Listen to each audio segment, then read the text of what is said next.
Welcome to this week's virtual brown bag storytelling series with the Trotta Pioneers Museum. I'm Katie Adams.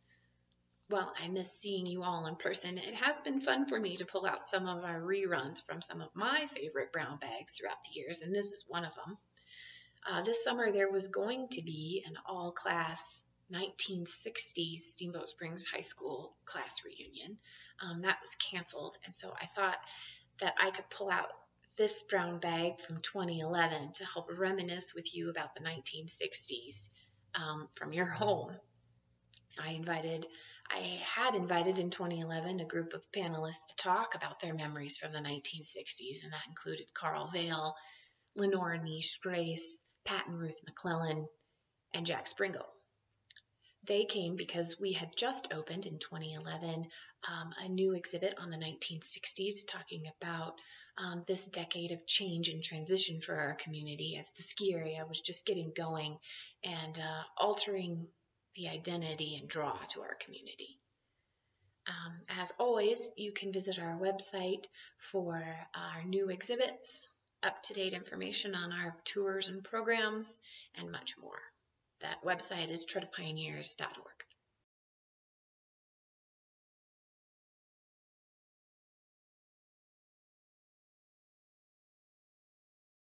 The 60s were a great time, they really were. My name's Vail. My family moved here in 1946 when I was a freshman in high school. I am a 1949, I'm a 49er, graduate of Steamboat Springs High School. That was the good class. You know, 49ers, that only happens once a century. Thank goodness. From there, I went out to college at what was then called, in Fort Collins, Colorado A&M, now Colorado State University, in animal husbandry, and came back to the ranch. My folks' ranch stopped here at that time. And then I went on the ranch. Then I got, Uncle Sam said, "We want you." And so I went into the Army for a couple of years down in Fort Bend, Georgia. I didn't get overseas because the Korean War was just ending at that time, thank goodness.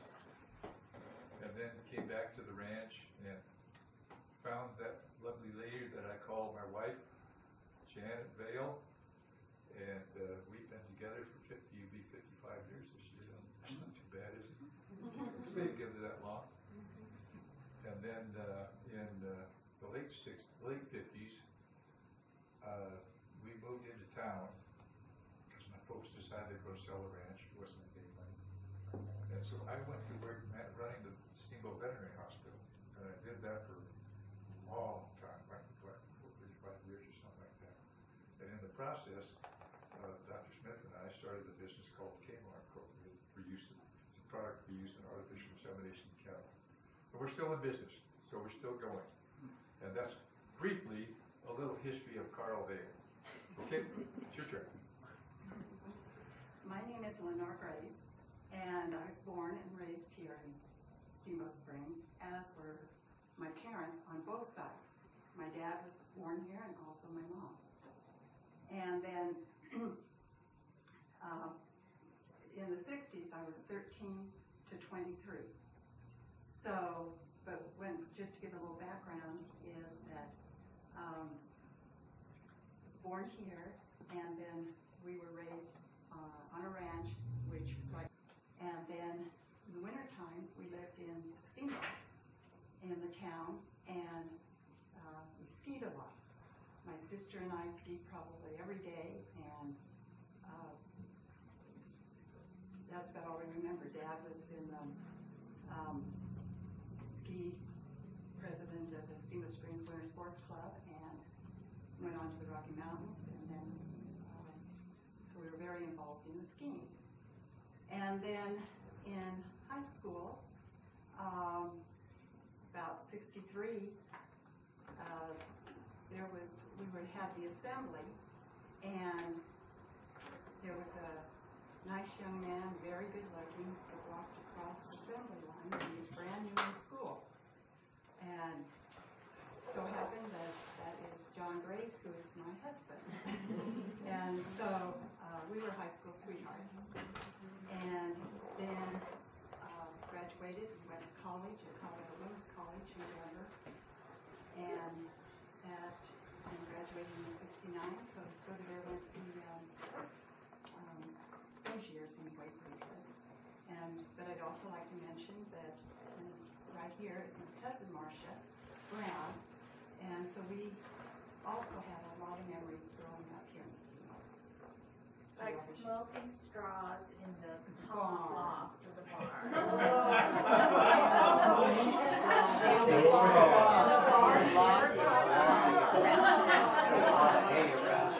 That was tradition, wasn't it? And the barn never caught fire. So we got away with it. What was your name? Neish. You good? I think so. I'm Pat McClelland. I was also born and raised here.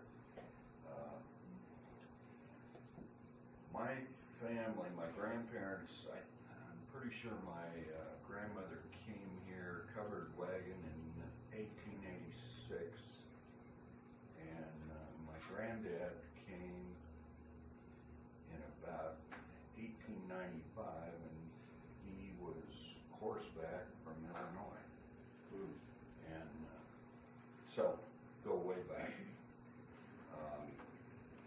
My dad grew up on Lower Elk on a ranch, and then after World War II, moved into town and actually went to work for Untitled Electric. Back then, it was Colorado Utilities. Remember the 60s. Was there anything else I was supposed to say? Graduating class 65 with Lenore and John, my wife Ruth. Great class. Great class. So, 60s were our growing years, I think. We were, freshmen to seniors in high school, and we learned a lot of life. I came back to Steamboat actually Ruth and I came back in 1971. It's when I was in the Army, and I had a short tour assignment overseas, so relocated Ruth and our oldest son here, and then I went off for 6 months, came back, and went to work at Rappahannock National Bank with Jack Sprengle, and worked there for 30 years. And I'm retired and still loving Steamboat. Changed a lot. It's probably enough on me, huh? My family moved here in 1955. I was in 3rd grade. My maiden name is Schnackenberg, so Rudy's Run is named after my father. Dad was in the 10th Mountain Division and came here to Steamboat to take over running House on the Hill from Gordy Bren, who was leaving at that time. So that was from 3rd grade on, and I don't know, after he began there at House on Hill, after years when Mount Warner began to become a ski area, he began there as I did with ski instruction, actually. Pat in the 60s, we'll probably get into that later, but he was one of the guys that helped build a lot of the trails as Mount Warner was being developed, so he can talk to you about that later, because that was in the 60s after we graduated from high school.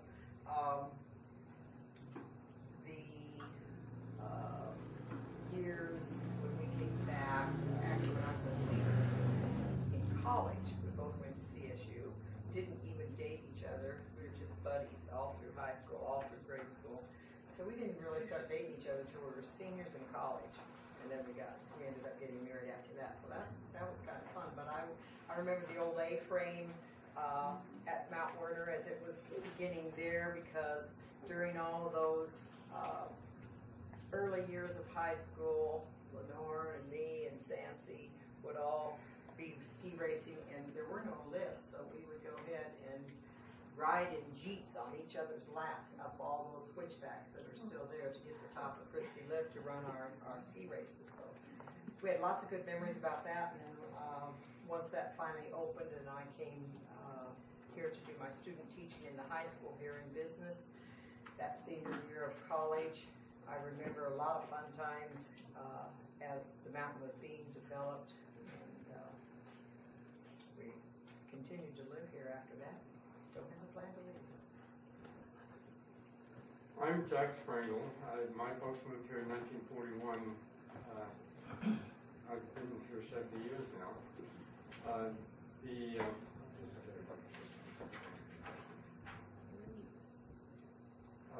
I graduated in 1948 from high school here, and then I went on to CSU, Colorado Aggies at that time. But I didn't do very well, and I went to work on a ranch, and then I was going to get drafted, so I enlisted in the Army and got to go to Korea for a year. Came back, and then I did know that I wanted to go to school and get some education, so I finally finished in '56. Came home, and I wanted to stay in Steamboat, and just luckily somebody was leaving the bank, which didn't happen very often in those days, and I got a job as a teller at the County National. So through the '60s, I had started a family. We had three. By '69, we had 5 children, and it was a really good life. I felt. I guess I have to let it go with that. Yeah, you ride a bicycle. Fashionable at that point, but I still ride my bike. Did your children stay here? Well, I have only one of them here. 3 of them stayed for quite a while until they sold out and moved someplace else. Well, Jack's the oldest here, and I'm almost the oldest here, but these young people, they don't know about the '60s very much because they were too involved with it. We were doing other things. You were doing other things, kid things. But those of us that had to make a living here, like Jack, we kind of approached Steamboat in a little different perspective. One of the things that I'll always remember about Steamboat in that day is the fact that when you walked down Lincoln Avenue in Steamboat Springs, you never saw a stranger. You always saw someone that you knew, and frequently you ended up at Allen's Men's Store having coffee, didn't you, Jack? And that was kind of the stopping point in Steamboat Springs. You know, the central business spots in Steamboat at that time was Allen's Men's Store, right next to FM Lights, of course, and Allen's is still there doing business. And there are also a number of other businesses on that same side of the street that are still there, like Lion's Truck on the corner, Lights, as I mentioned, and Allen's. But things have changed a lot on the other side of the street, if you recall. There were, let's see, there was a restaurant over there on that side. The ski And Ma Todd's was there too, I remember, down in And that the Dorothy shop was area. on The that Dorothy side. shop was on that side, and Gamble's, yeah, oh yeah. Ben Franklin. Ben Franklin. It was there before it was across. You're right, you're right, yep, that was good. J.C. Penney's. It was on the corner there where, yep, so. Safeway store was down at the end of Lincoln Avenue. Yeah, well, it's down there where the post office is now. Well, but before that. Before that, it was, yeah. Down at 11th Street. Yeah, but it has moved too. And Boyce Market, of course, was one of the primary grocery stores, and it was kind of ended up behind, off of Yampa Street there, between Yampa, whatever that street is. It's kind of where that market area is right now. What was the population in 1960? The 1960s population was somewhere around 1,200 people, depending on up and down. And what is it now? You triple that probably. 12,000. 12,000. Yeah, 12,000. Yeah. Yeah. How many 12,000. businesses are still here that were in the 60s, would you say? The three that I can remember right on Main Street were Lions Right. and Lights and Allens. Allen's. Those are the only ones. Those are the three that I can recall real Chief quick. Theater is Chief. operating. The theater. Yes, the theater, Chief Theaters, you're right, the Chief Theater's still been going on, even though there's talk of changing that, right now. Yeah. The Texaco. Bob's Conoco, kinda. Yeah. I mean, That was is a it Yeah. Bob's Conoco then? Kinda, yeah. That was a Conoco station way How back about- in the Rabbit Ears. How about clear back there, Rabbit Ears, and how about, How about Rabbit Ears Westwood Motels Lodge? was brand new in the 60s, because before that, it was the big dance hall, what was it, the Legion Hall? Legion Hall. Legion Hall was down there, where the Rabbit Ears Hotel is now, yeah. The, what's now called the Old Town, Oh, no, Old Town Pub. Yeah. But the Old Town Hot Springs, see, I always called it Health and Rec, the swimming pool. The Yeah. swimming pool is still where it is, been changed a lot. I was a lifeguard there in my high school years, for many years, when it was the old one that you see many pictures of with the bathhouse, and in the back of the we call it the inside pool and the outside pool. The inside pool had all those individual, private, deep hot tub baths. Yeah. Separate little rooms that you'd go into, and you could stand up in them. They were. It was big enough to put the whole family in. How old is the hot springs that people have gone to? I mean, since they started going to it? Well, the Indians use it. I was going to say, before my time. And then In the 60s, it didn't have any buildings and all on it.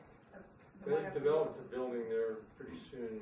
I think that they talked about it in Lolita Pritchett's book. So are you talking about the hot springs up Strawberry Park? Oh. I was talking about the one in town. Yeah, I know. But I was just, Well, it was a challenge to get to that one up there at that time. Yeah, it was. Yeah, the road was very short and not very good shape, and you sometimes even had to ride horses up there to get to it. But the hot springs were there. and used? Which is for picnics. Yeah. We go picnicking. Yeah. Picnic and party. We take, I was on the Health and Rec Board when we sold the hot springs to the guy that has it now, because our wives would go up there and find naked hippies in the stream, and it was offensive to them, so we wanted to divorce ourselves from that. Well, I thought it was on Tuesday night, it was naked night or something. Every night. But I think it's optional now. Still is. How many families? Yeah. What high school did you attend? Did you attend the one here on 7th? Was it the high school Well, then? Or yes. when Our class was the last class, even though there seems to be discrepancy on dates, but to our knowledge, the class, in fact, Sansa, you would know too, when you went in, 1965, to our belief, was the last class that attended the school that is currently on 7th Street. We never got to go to the new high school.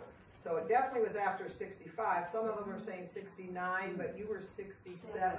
Were you in the new school? We were in the new school. See, they were in the new school by 67, so I think it was 66. We've always known that we were the last class there, so. Yeah, up 3 flights of stairs, up and down, all your classes. We were talking about skiing, and the three of us spent a lot of times on the ski slopes competing, as the Winter Sports Club kids do now. I mean, really, in the 60s, we were doing the same thing. Every night after school, you'd go over and you'd train at House and Hill, and it seemed like every weekend you were off to a ski event, as our young racers are now. When I was a senior in high school, I broke my leg hitting a tree in a downhill, so I got to go to senior prom and graduation and senior trip all in a cast. And 3 flights, I really remember those 3 flights of stairs. My first class was upstairs with Mrs. Royce. A lot of these women that they talk about in the 60s display out here, if you take time at the museum to look at it. She was one of our teachers. So I had to go clear up to her speech class on the 3rd floor, and then the next class was down 3 flights of stairs to get to the next class with Mrs. Bove, which was an English class, you know, so it was just quite a school. yeah. But Mrs. Campbell's was on the main floor.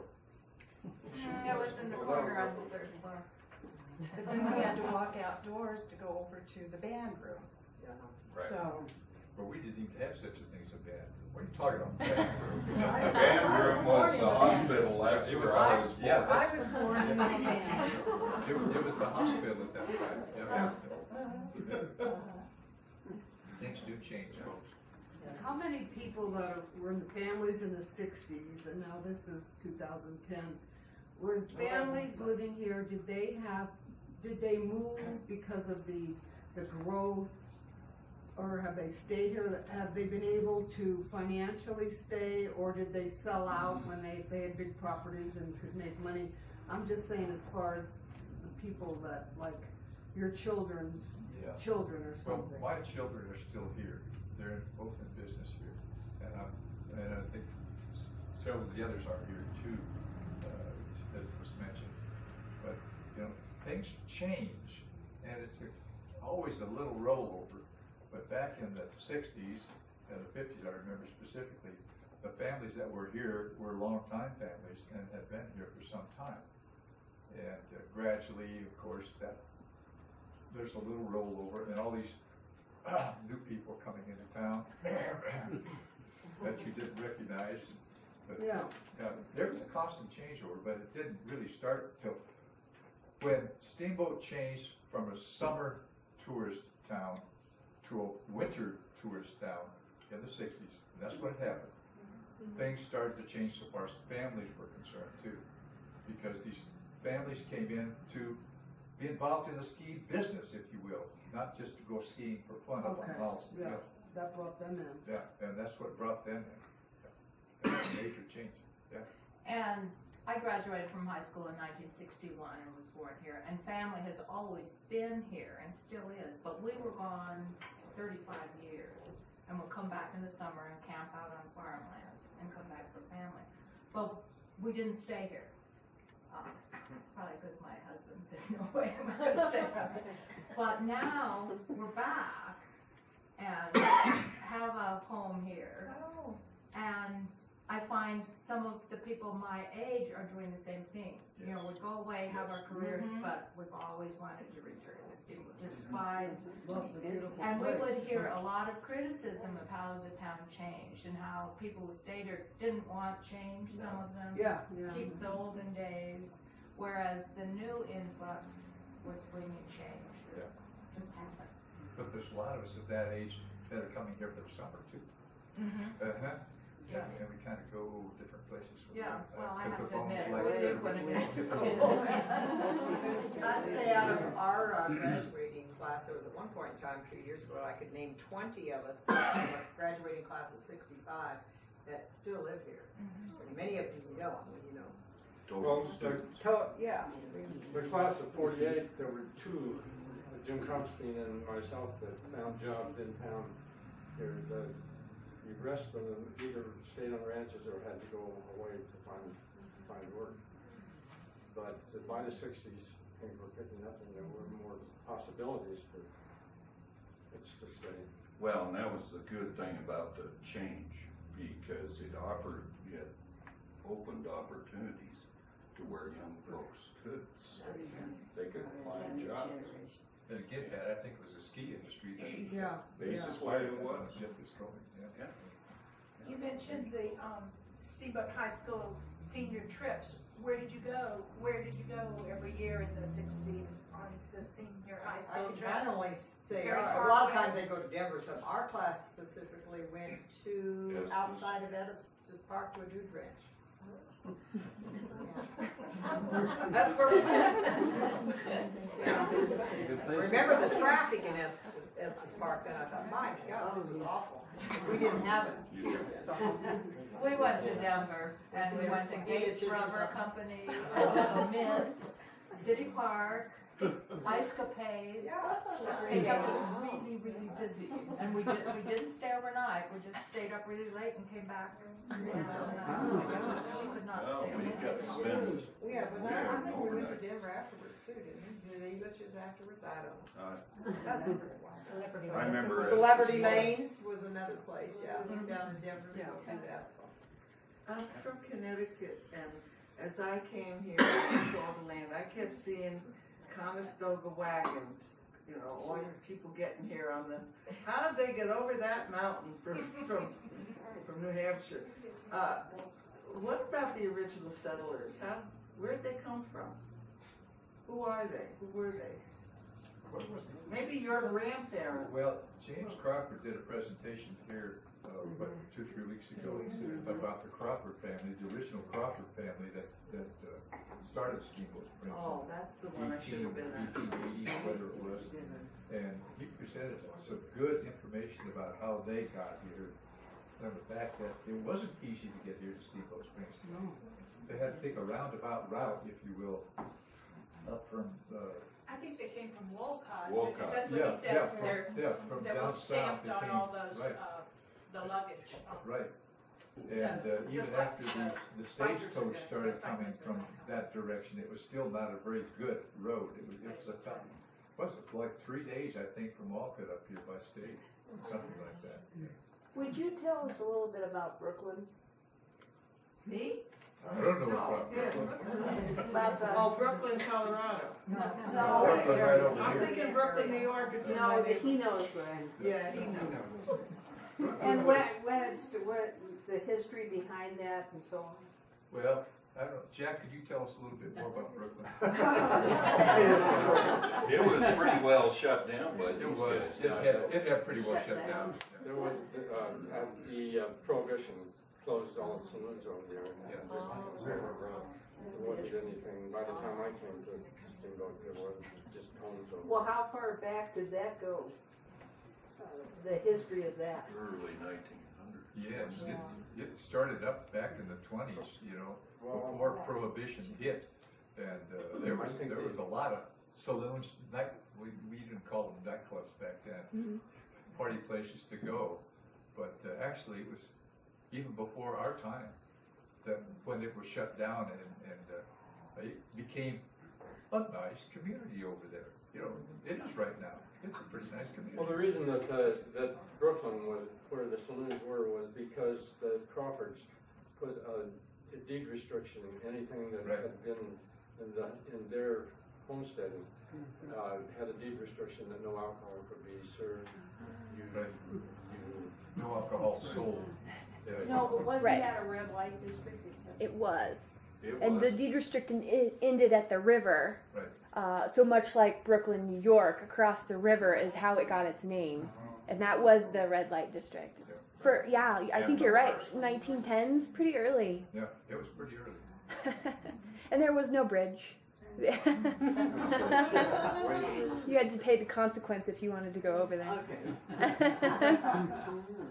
How were you guys involved in the mid-60s in the ski mountain development? You mentioned you worked on it.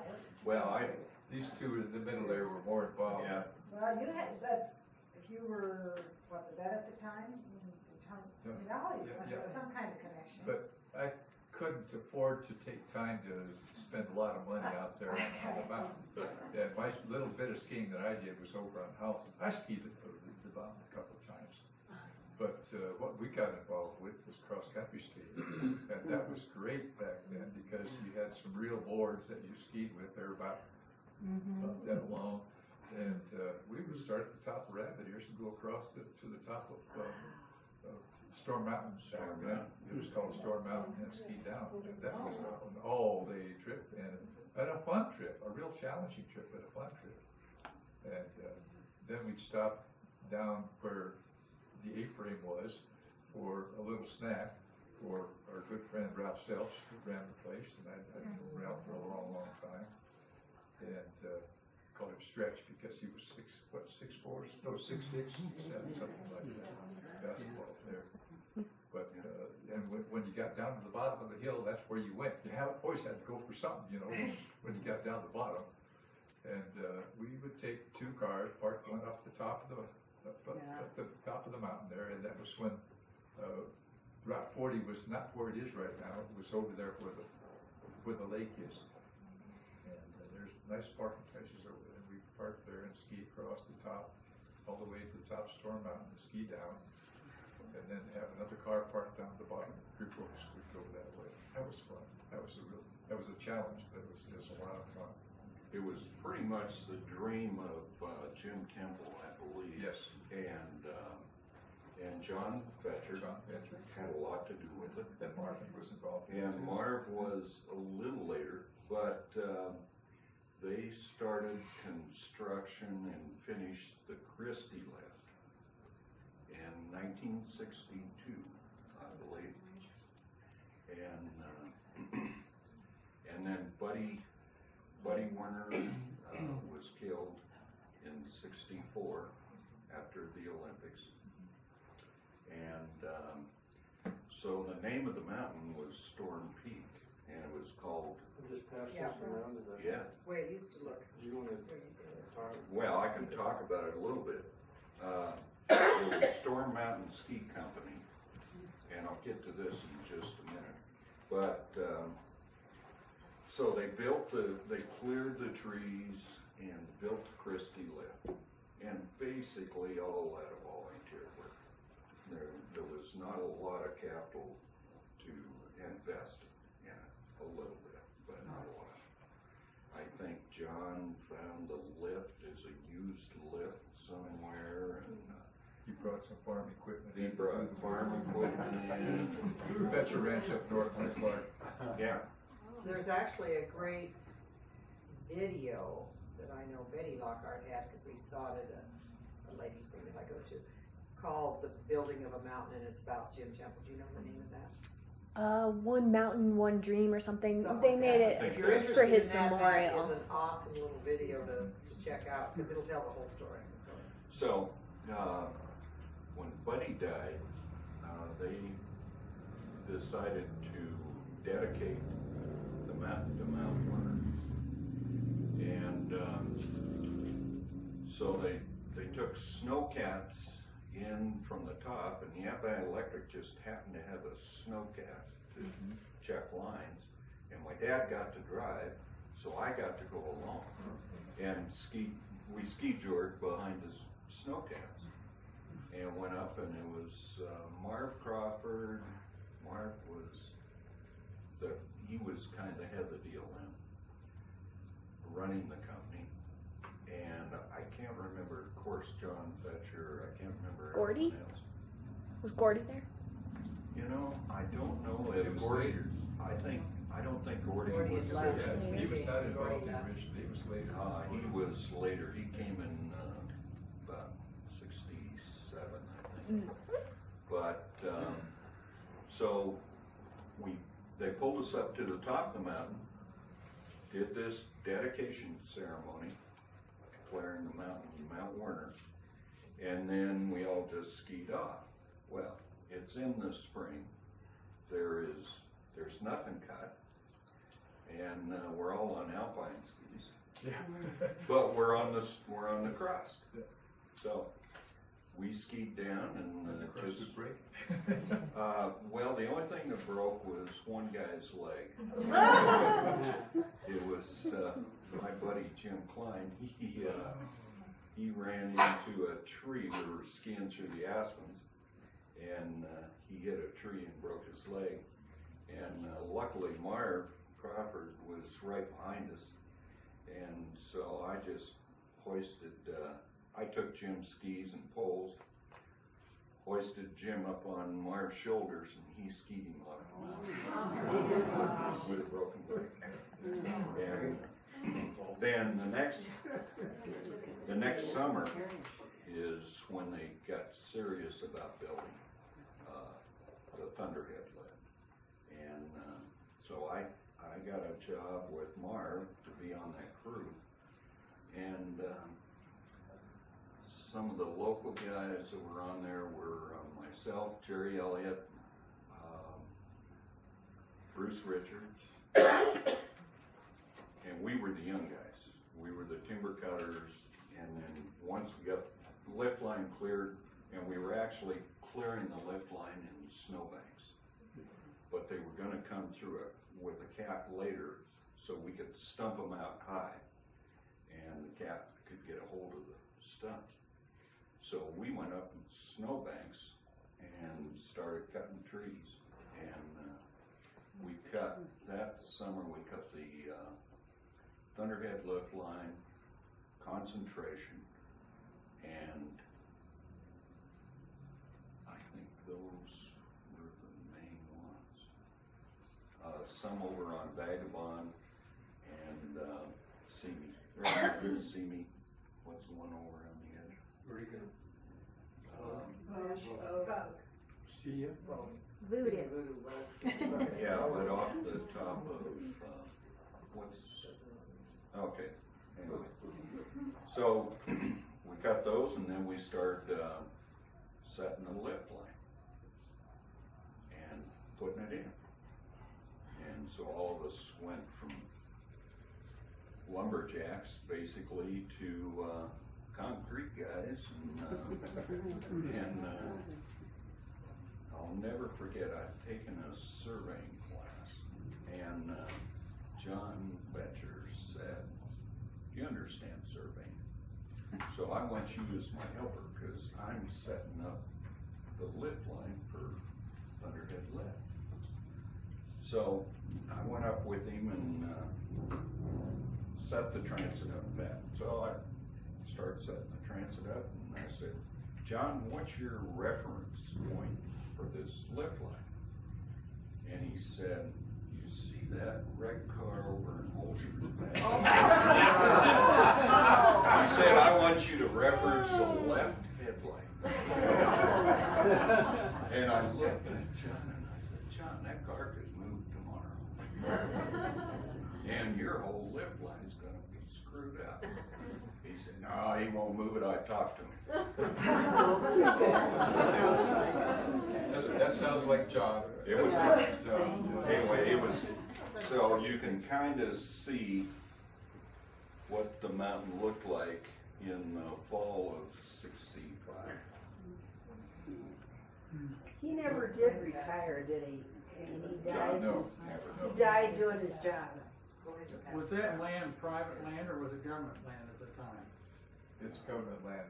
On the national forest? Except for the base, yeah. The base area was all Arnold. Well, they bought a place from Bernie. At the base there. Yeah. And Bashers. John Wright. And then, yeah, Susan Smith. Hey, what was the A-frame that you mentioned earlier when you got done with your? The A-frame was the original. Oh, that's the original. It's the There was a original house little ski there. lodge Yeah. that was at the Okay. base. And then it turned into a restaurant, and Ralph Selch ran the restaurant there at the base. All I remember, now see, these are those. This is in the winter of 68, 69, when I was in college and doing my student teaching here and began ski instructing at the mountain. But we had a group of us one time. We used to go to the old, what was it, Purple Plum? The Torium. It was a little thing with Stuart Robertson and them. Oh, the gallery. Down in the valley there. That But was anyway. the Smith House.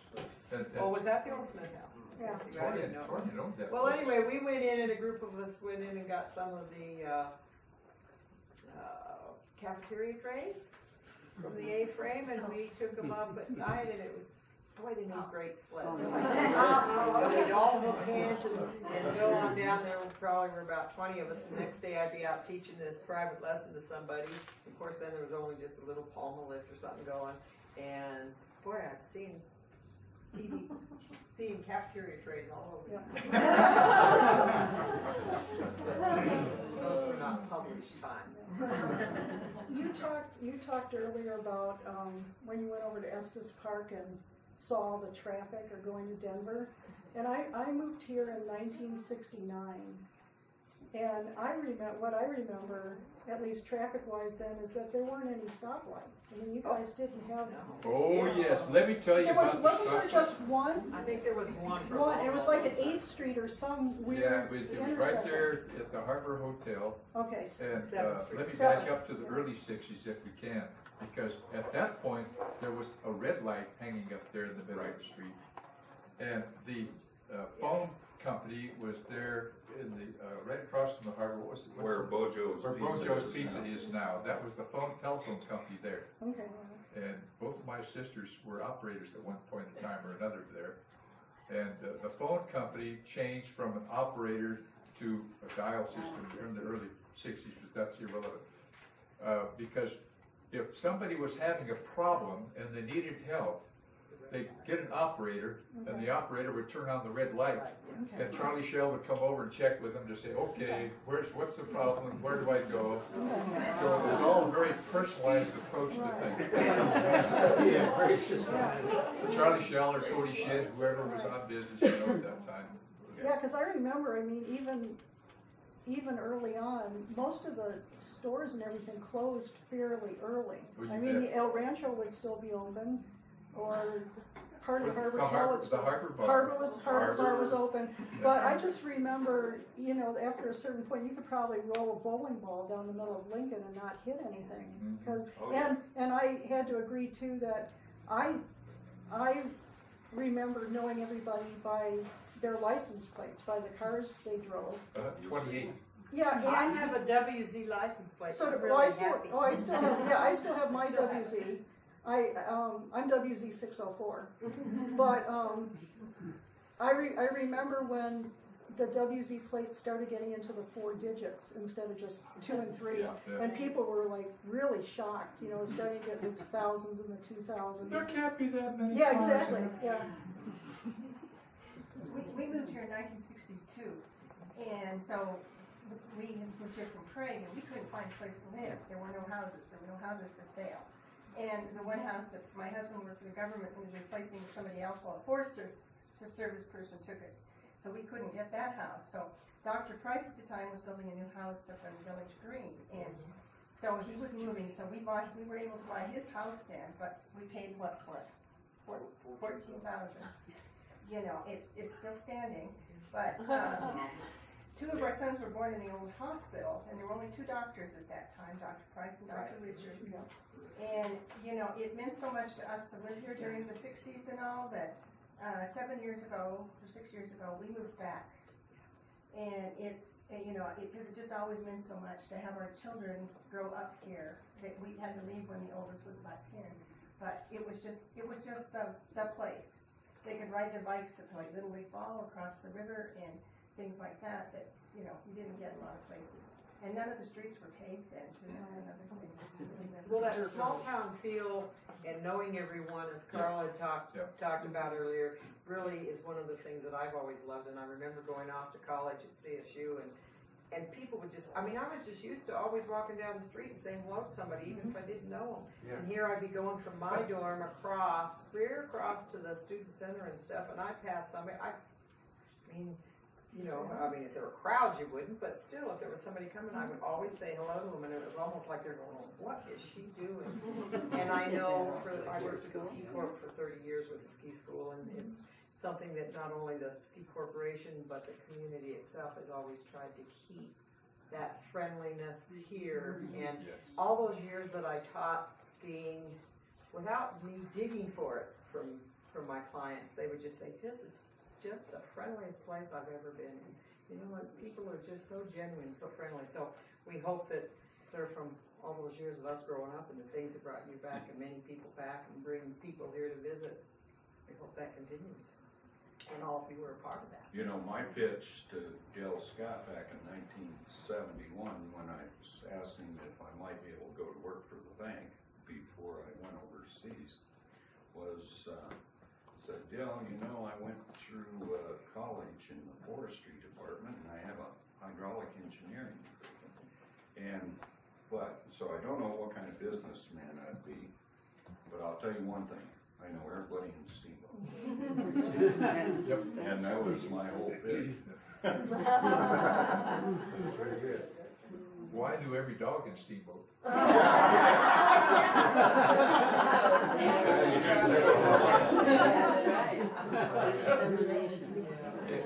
We were talking about John Fitcher a little bit ago, and I got to tell you a good thing that John did.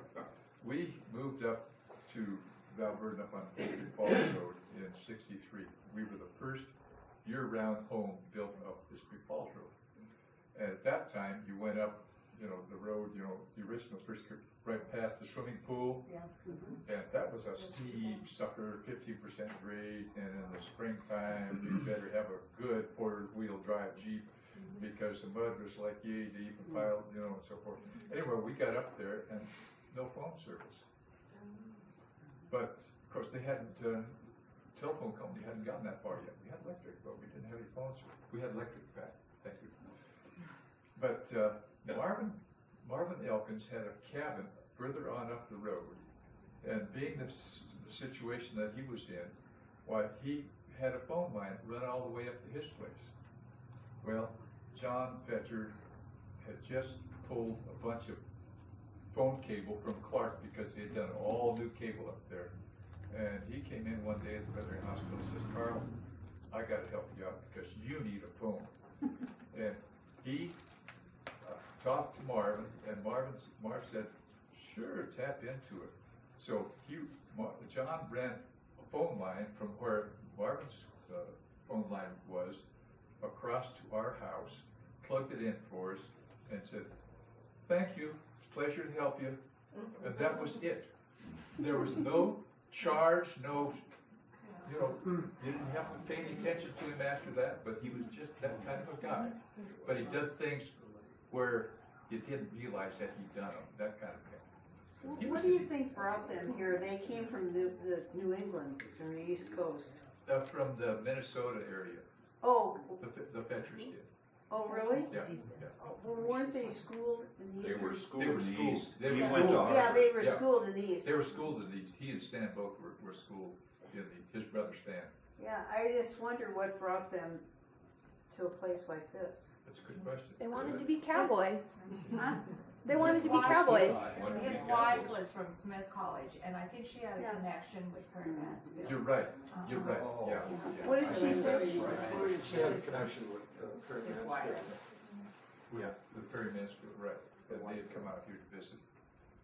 This is the same time frame that they developed Steamboat Lake, and that was largely responsible for John Fetcher did that. He did that big jump over here across. Yeah, he did that.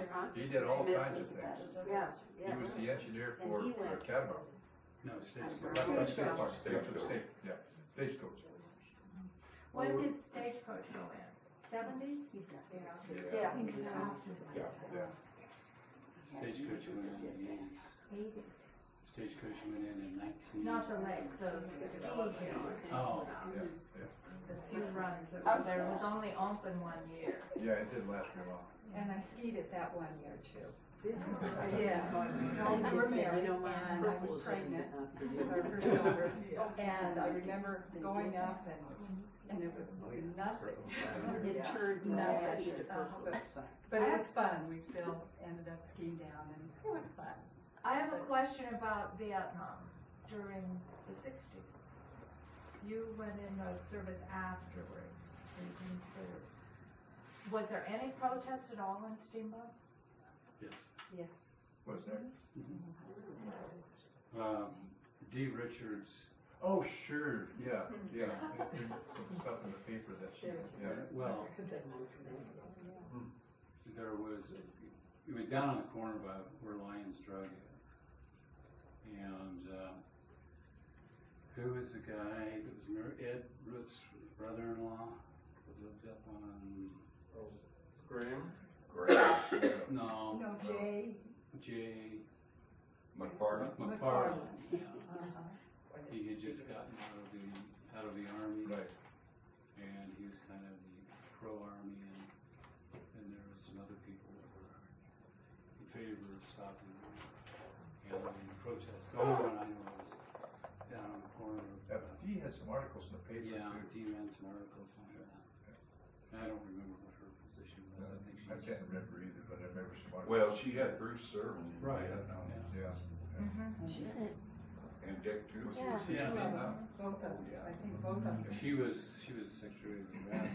Bruce was helicopter pilot in Vietnam. And Bruce was in your class? Yes. How about Rusty May? Rusty was our. So your Todd class had a Lockhart, lot Bill of- Gay, Yeah. we got a lot of them still in town. John and Shelley Rowe. How many from your class enlisted or was drafted? Doug was a year behind us, but, Doug Warner, but, Buchanan, Mr. How large were those classes? Doug Buchanan, he Mine was served, 32, Huh? 32 in 1948. Oh, is that right? There's 65 in our 65 class, of us. 65. There was actually 66 of us, but one of them didn't graduate with us. He had to correct his English. Do you guys remember watching the war on TV? Oh, sure. Did you tune in every night on TV? Pardon? Did you watch TV, the coverage of the war? Yeah. Yeah, every night. And did you guys know people who didn't come back? Were there very many local kids who died Yeah. there? John Villapondo. Mm-hmm. Of course, the Fog guy down from Oak Creek. Daniel area, Fogg, yeah. You know, knew him, played sports against him. Right. Then there was a family that was here not too long. Their name was Vail, and he was killed in Vietnam too. Wasn't Gary Wagner's uncle Robert Wagner one of the persons shot down in Vietnam? He was a POW for many years. Yes, he was, Many years. And it was, you know, I didn't have to go to Vietnam, which was nice. I was on orders for Vietnam for quite a while, but then they changed them. Thank God. And so they shipped me to Korea. I had to go over and clean up after Jack.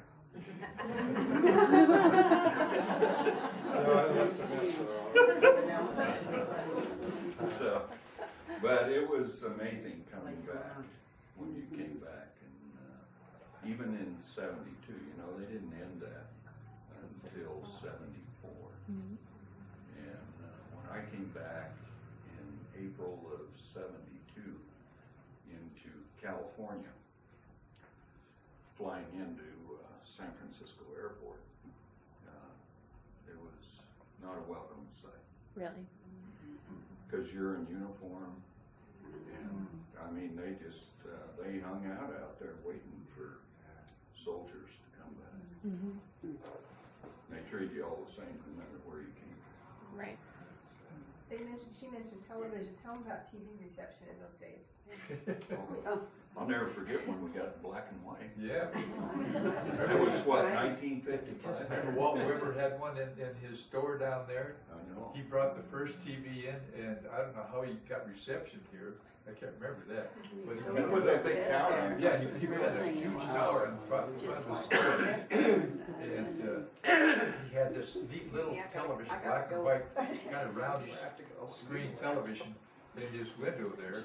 And people would walk up there and stand in front of it and watch it, especially at news time, you know, and see what was going on. But we got our first television. Watch out. It had to be in the 60s.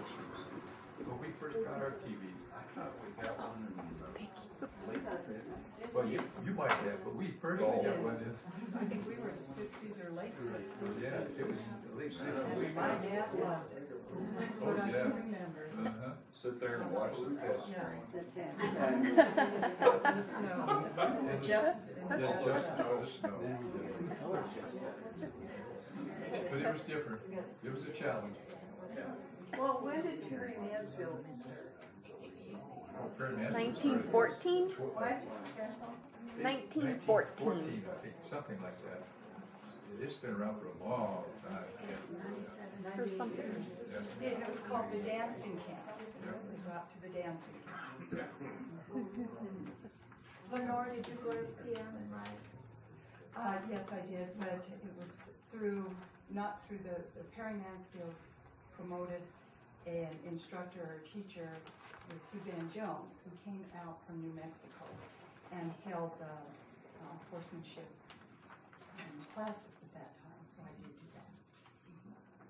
That's good horse classes out there at that time. Miss Shannon was there. Shannon, yeah, thank you. I was trying to remember her name. It was a big deal for us guys back in the 60s. Oh, you bet. Because they bring in all of these young ladies from all over the country to spend the summer. We still have the same vision.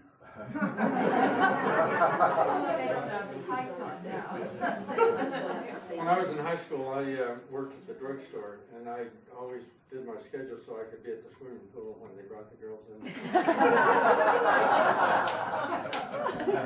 Yeah. Then you ended up marrying a steamboat girl instead of one of those. Oh, I know, but they were a lot of fun to visit with. You notice he didn't say that till she left. Yeah, I can even remember jeeping over from Milk River Road, coming in the backside. Yeah, just slip it over the hump there, go in the back door. Yeah. Then of course you would come out and chase you off. She never found us.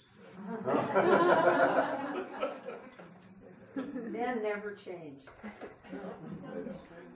Well, believe it or not, we've let an hour slip by. So I think maybe just one more discussion topic, maybe something that everyone can participate in, which is where were you when JFK was shot? Or if you were. Or you could also choose, because that was 1963, you could also choose Martin Luther King or Bobby Kennedy in 68. So you guys want to just share that, and then that's it. That's all we have time for. 63? I remember, I can start that off. Okay. On JFK. My folks lived right across the street, right across Pine Street from the high school. And I'd go home for lunch every day. And I came back, and I was walking into the front doors of the high school, and I can't remember who it was. I think it might have been Bob Carr, said, "The president has been assassinated." And I'll never forget it. And I was walking home for lunch, because at that time we always went home for lunches. And I remember walking home and got home and received a call from Ruth's brother, Ron Schnackenberg, and mentioned it. So, I mean, it was just quiet after that, walked back to school, and then we went up to study hall. And Mrs. Roy's study hall.